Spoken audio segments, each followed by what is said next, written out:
Atlanta, Georgia. What would you do if the system that was supposed to protect you tried to destroy you instead? 15-year-old Elijah Carter was one of the brightest students at Lincoln High. He had spent months preparing for the state exam, the test that could secure him a scholarship. It was his ticket to a better future, to a world beyond the limits of his neighborhood. His mother, who worked 2 jobs just to keep them afloat, had always told him education was the key to changing his life, and Elijah believed her. The morning of the test, Elijah arrived early, reviewing formulas and essay strategies in his notebook. Other students gave him wary glances, knowing he was the one to beat. He wasn't just another student, he was the student, the one who raised the curve, the one teachers used as an example, the one some students resented. But Principal Harrison, a known racist, had different plans. "Some students don't belong at the top," he smirked when Elijah entered the exam hall, his words dripping with condescension. Elijah tried to ignore him. He had learned long ago that proving people wrong was more powerful than arguing. He took his seat, gripping his pencil tightly as the test began. His mind raced through the first section, filling in answers with confidence. He had prepared for this. He was ready. Then, in the middle of the test, 2 security officers walked in. "Elijah Carter, step outside, now." His heart pounded. What was happening? Whispers spread through the room as pencils paused mid-answer. He could feel the eyes of his classmates burning into him. The proctor frowned but didn't intervene. Elijah swallowed hard. "I'm in the middle of my test. Can it wait?" "Now," one of the officers repeated, his tone leaving no room for argument. Slowly, Elijah rose from his seat. Every step toward the door felt heavier than the last. He turned back for one final look at his test. The test he had spent months preparing for. The test that could change his future. Then the door shut behind him. The hallway was silent except for the low hum of fluorescent lights overhead. "What's going on?" Elijah asked, his voice steady despite the fear creeping into his chest. One of the officers exchanged a glance with the principal, who stood with his arms crossed. "We received an anonymous tip that you were cheating." Elijah blinked. "That's a lie. I studied for this test. I didn't cheat." Principal Harrison shrugged. "We have to investigate. Rules are rules." Elijah clenched his fists. He had seen this happen before, seen how easily accusations could be weaponized against students who looked like him. The students who were too smart, too ambitious, too unwilling to accept the limits others placed on them. "This isn't an investigation," Elijah said, his voice rising. "This is an attempt to take away everything I've worked for." The officers didn't respond. Instead, they led him toward the principal's office, away from his test, away from his future. Because this was more than an accusation. It was an attempt to destroy his future.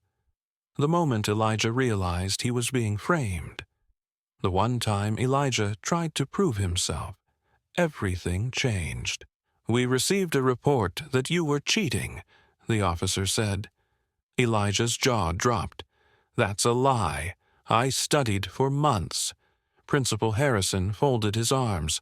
"We take academic dishonesty very seriously." Students whispered, watching as Elijah was pulled from his desk. Some snickered, while others exchanged nervous glances. The tension in the room was thick, but no one dared to speak up. Elijah's breath came faster. "Who reported me?" The officer glanced at the principal before replying. "An anonymous tip." Anonymous. That meant anyone could have said it. That meant there was no proof. That meant he was being set up. "This isn't right," Elijah said firmly. "Check the cameras. Check my notes. I didn't cheat." The principal smirked. "You can kiss that scholarship goodbye." A chill ran down Elijah's spine. There it was, the real reason behind this. He wasn't just being accused, he was being erased. "You planned this," Elijah whispered. "You never wanted me to take that test." Principal Harrison's smirk widened. "Rules are rules." Elijah's hands shook with anger. "This isn't about cheating. This is about me being black." He turned to the officer. "You can't do this. I know my rights." The officer hesitated for a fraction of a second before nodding toward the door. "Come with us." Elijah looked around the room, searching for anyone to stand up for him. The proctor avoided his gaze. His classmates shifted in their seats, some clearly uncomfortable, but no one spoke up. His heart pounded. If he walked out that door, his future could be over. "No," he said, standing his ground. "I won't leave until I finish my test." "You don't have a choice," Principal Harrison snapped, "unless you want to be suspended, too." Suspended? Elijah clenched his fists. If that happened, his scholarship chances would disappear entirely. Every college he had worked so hard to impress would see him as a problem, not a student. He took a deep breath. "Then I want a lawyer." The principal stiffened. The officer frowned. The room went silent. Elijah had seen enough cases like this play out. He knew what happened when students like him were accused. But he wasn't going to roll over and accept it. "I'm not leaving this room until I speak to my mother and an attorney," he said, his voice clear and unwavering. "If you force me, this won't just be about me anymore." For the first time, the principal faltered. He hadn't expected Elijah to fight back. The officer exchanged a look with the proctor, then sighed. "Let's step outside and talk."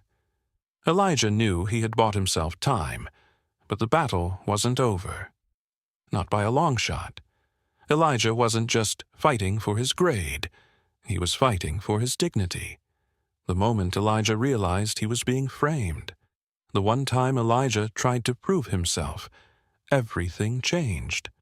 "We received a report that you were cheating," the officer said. Elijah's jaw dropped. "That's a lie. I studied for months."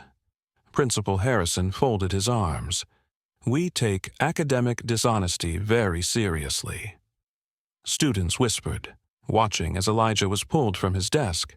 Some snickered, while others exchanged nervous glances. The tension in the room was thick, but no one dared to speak up. Elijah's breath came faster. "Who reported me?" The officer glanced at the principal before replying. An anonymous tip. Anonymous. That meant anyone could have said it. That meant there was no proof. That meant he was being set up. "This isn't right," Elijah said firmly. "Check the cameras. Check my notes. I didn't cheat." The principal smirked. "You can kiss that scholarship goodbye." A chill ran down Elijah's spine. There it was. The real reason behind this. He wasn't just being accused. He was being erased. "You planned this," Elijah whispered. "You never wanted me to take that test." Principal Harrison's smirk widened. "Rules are rules." Elijah's hands shook with anger. "This isn't about cheating. This is about me being black." He turned to the officer. "You can't do this. I know my rights." The officer hesitated for a fraction of a second before nodding toward the door. "Come with us." Elijah looked around the room, searching for anyone to stand up for him. The proctor avoided his gaze. His classmates shifted in their seats, some clearly uncomfortable, but no one spoke up. His heart pounded. If he walked out that door, his future could be over. "No," he said, standing his ground. "I won't leave until I finish my test." "You don't have a choice," Principal Harrison snapped, "unless you want to be suspended, too." "Suspended." Elijah clenched his fists. If that happened, his scholarship chances would disappear entirely. Every college he had worked so hard to impress would see him as a problem, not a student. He took a deep breath. Then, I want a lawyer. The principal stiffened. The officer frowned. The room went silent. Elijah had seen enough cases like this play out. He knew what happened when students like him were accused, but he wasn't going to roll over and accept it. "I'm not leaving this room until I speak to my mother and an attorney," he said, his voice clear and unwavering. "If you force me, this won't just be about me anymore." For the first time, the principal faltered. He hadn't expected Elijah to fight back. The officer exchanged a look with the proctor, then sighed. "Let's step outside and talk." Elijah knew he had bought himself time, but the battle wasn't over. Not by a long shot. He watched as the officer led the principal out of the classroom. The whispers grew louder among his classmates, but still, no one spoke up. His fingers clenched around the edge of his desk. He wasn't just fighting for a test score. He was fighting against a system designed to break him. Minutes passed, though they felt like hours. When the officer returned, his expression was unreadable. "We're contacting your mother now. Sit tight." Elijah exhaled sharply. This wasn't a victory, but it was a start. He had made them pause, and sometimes that was the first step toward justice. Elijah wasn't just fighting for his grade, he was fighting for his dignity, the evidence that flipped the entire case. Nobody expected what was about to be revealed. Just as Principal Harrison addressed the reporters, Maya held up her phone. The murmurs of the crowd grew louder as she stepped forward, determination burning in her eyes. "I have proof," she shouted, her voice cutting through the chaos. She tapped her screen, and a video began to play. The large crowd, including students, teachers, parents, and journalists, turned their attention to the small screen. The footage showed the inside of the exam hall. The camera was shaky, but the content was undeniable. It captured a teacher discreetly handing an answer sheet to a white student seated in the front row. Gasps rippled through the crowd. The teacher leaned down and whispered something before walking away.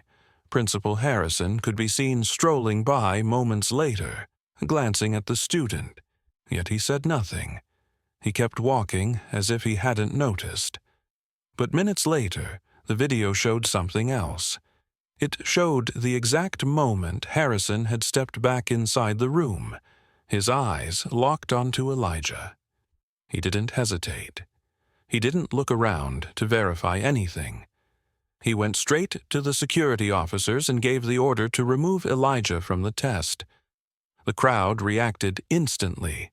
Some gasped, some murmured angrily, and others pulled out their own phones, capturing every moment. "Explain this," a journalist demanded, shoving a microphone toward the principal. "Why did you ignore the real cheating and target Elijah Carter instead?" Harrison's face turned pale. He opened his mouth, then closed it. His once confident posture faltered as cameras zoomed in, capturing every inch of his discomfort. Elijah, who had been standing silently, finally spoke. "You didn't want me to take that test. You never did." The weight of his words hung in the air. Students nodded in agreement. Parents exchanged knowing glances. Everyone at Lincoln High had seen this pattern before. But now they had proof. "This is a setup," Harrison suddenly blurted, his voice cracking. "That video, it's taken out of context." Maya scoffed. "Context? The context is you discriminated against Elijah while protecting another student. The context is you tried to ruin his future. And you got caught." The students in the crowd erupted into chants. Let Elijah take his test. Let Elijah take his test. Journalists fired off more questions. Is this racial bias? How many other students have you treated this way? Should you resign? The pressure mounted. The truth was finally out, and Elijah wasn't the only victim. Other students stepped forward, sharing their own experiences of Principal Harrison's unfair treatment. Parents demanded a full investigation. The school board members, who had been watching from the sidelines, whispered among themselves, sensing the storm that was about to hit. Elijah exhaled slowly. He had spent hours fighting to be heard, and now, for the first time, they had no choice but to listen. Because this wasn't just about him anymore. It was about every student who had been silenced before him. Justice was finally within reach. The moment power slipped from his hands.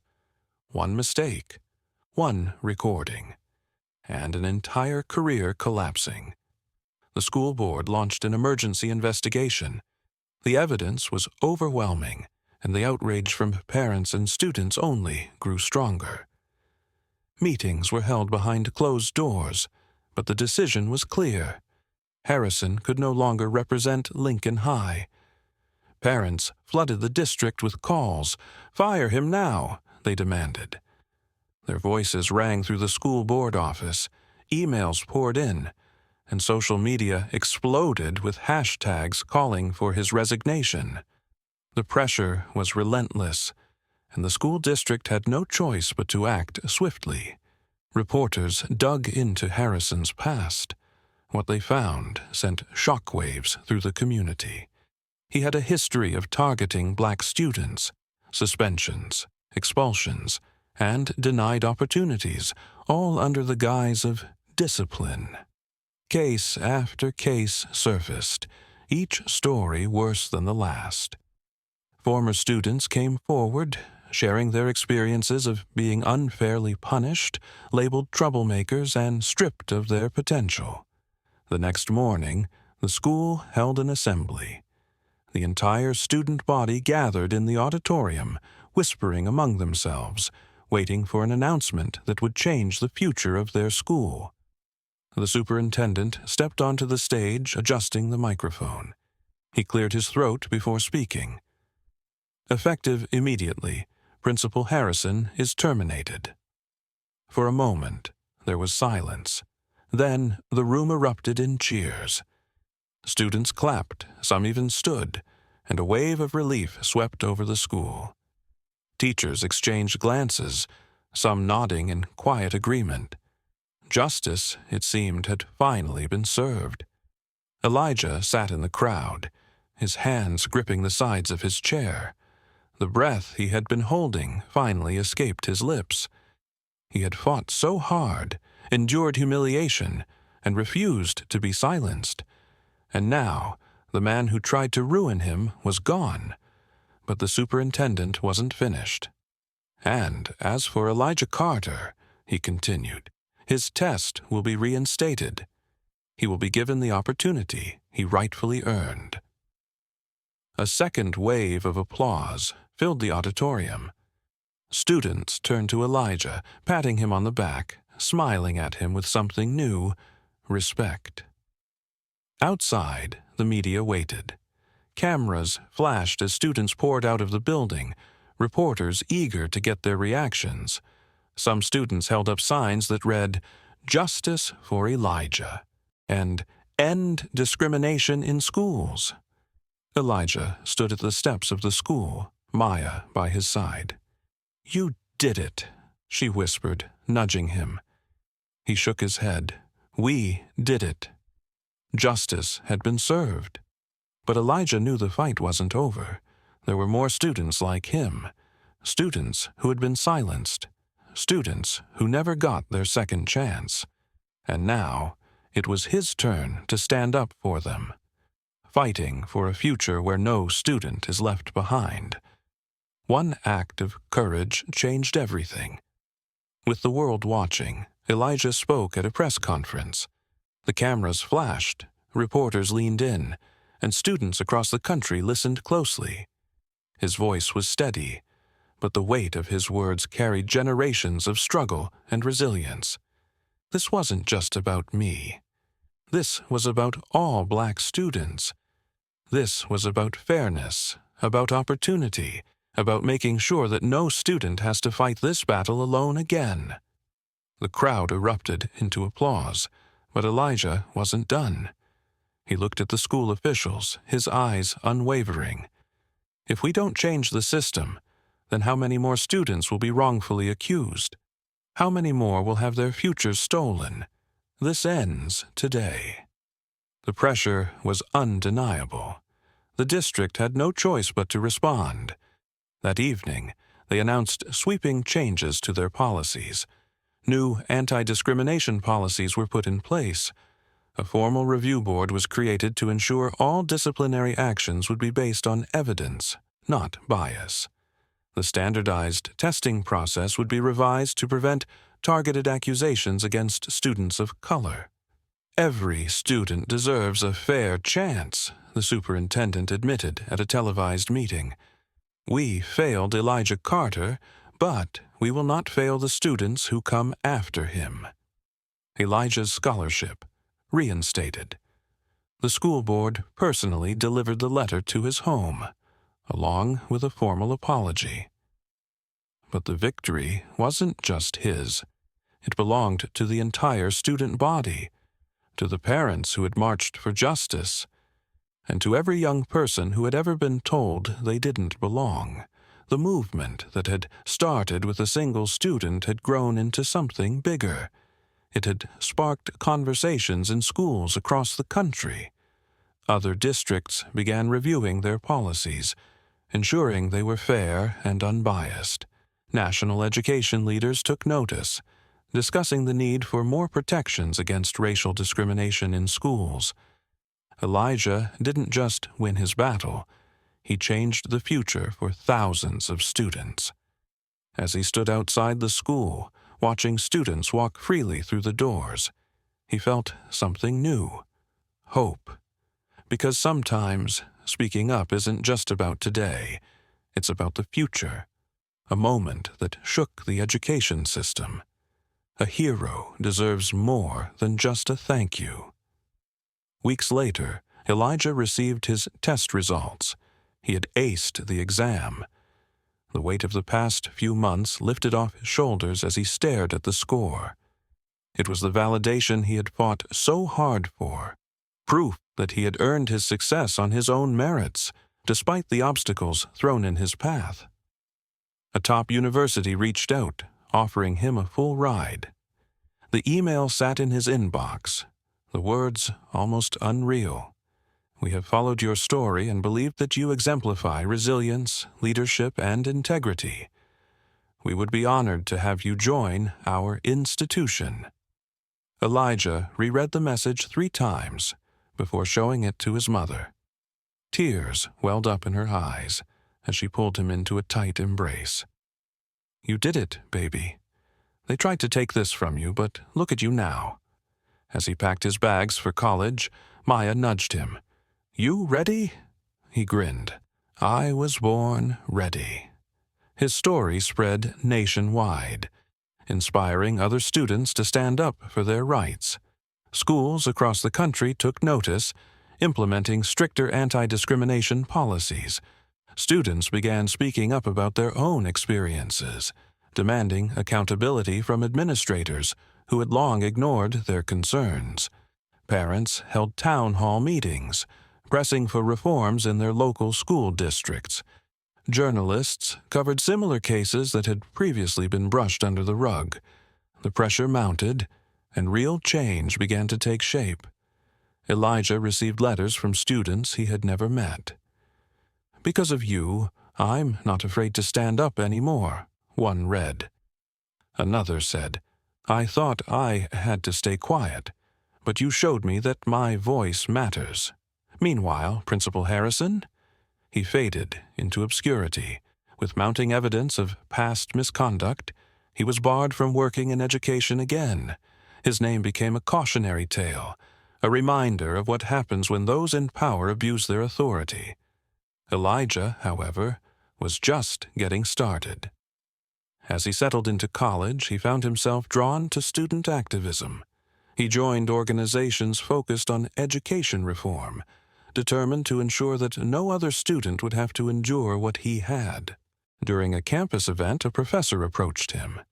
"You have a gift, Elijah. Have you ever considered going into law?" Elijah paused. He had fought for justice once and won. Maybe, just maybe, this was the path he was meant to follow, because in the end, the truth had won.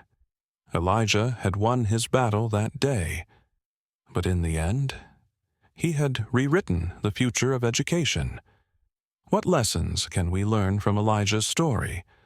How can we apply them to our own lives?